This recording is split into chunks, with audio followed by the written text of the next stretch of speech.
C'est un Finlandais à la silhouette enveloppée, au cœur généreux et aux doigts d'or. Il s'appelle Felix Kersten. La chirurgie l'attire, mais un médecin l'en dissuade. Ses doigts trop charnus, boudinés, sont inadaptés à la pratique chirurgicale. Mais se prête en revanche à merveille au massage thérapeutique, spécialité fort réputée en Finlande. Il est présenté en 1922 à un Tibétain, le docteur Ko, qui va le former pendant 2 ans à une forme très évoluée de massage dit profond. En 1925, le docteur Ko, satisfait de l'élève, lui laisse sa clientèle et retourne au Tibet. La réputation acquise par Kersten lui vaut bientôt de nombreux patients, dans les milieux de l'industrie, de la haute bourgeoisie et de l'aristocratie. En mars 1939, un de ses patients les plus fortunés, l'industriel August Dine, lui demande de soigner Heinrich Himmler. Le chef suprême des SS a déjà une solide réputation de bourreau, et Kersten est résolument anti-nazi. Mais il finit par se rendre là où personne n'entre de son plein gré, au quartier général de la Gestapo, Prinz Albertstraße. En Himmler, Kersten découvre un homme malingre, souffreteux, périodiquement terrassé par de terribles douleurs abdominales. Dès le premier examen, le Finlandais comprend l'origine des troubles, un dysfonctionnement du sympathique, considérablement aggravé par de longues périodes de surmenage. Himmler devient progressivement dépendant de son masseur. Celui-ci, n'acceptant ni rémunération ni grade dans la SS, reste entièrement libre de traiter ses autres patients, même lorsque l'invasion des Pays-Bas en mai 40 le retient en Allemagne.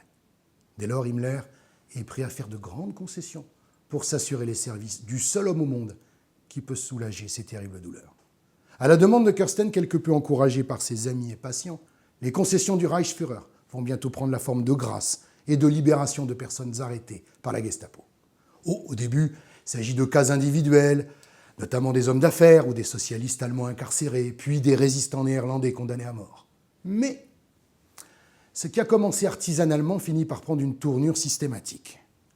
Le médecin réclamant des élargissements de plus en plus importants.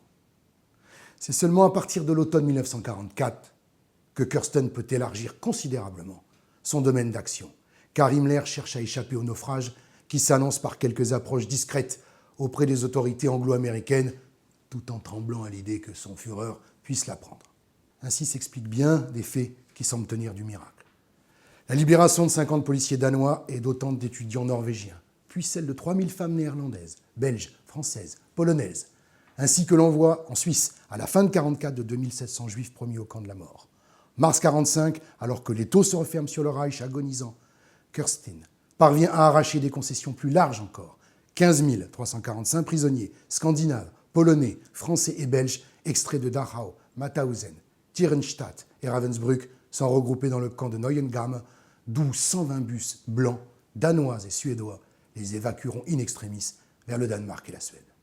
Le suicide d'Hitler et l'effondrement final du Reich verront Kersten, replié en Suède, avoir la satisfaction d'avoir sauvé au moins 60 000 juifs au cours des 6 derniers mois et des milliers d'autres prisonniers durant les précédentes années. Au total, au moins 100 000 vies épargnées grâce aux bons soins de ce thérapeute hors norme. Felix Kersten, un bienfaiteur de l'humanité, un portrait à découvrir ce mois-ci dans Historia.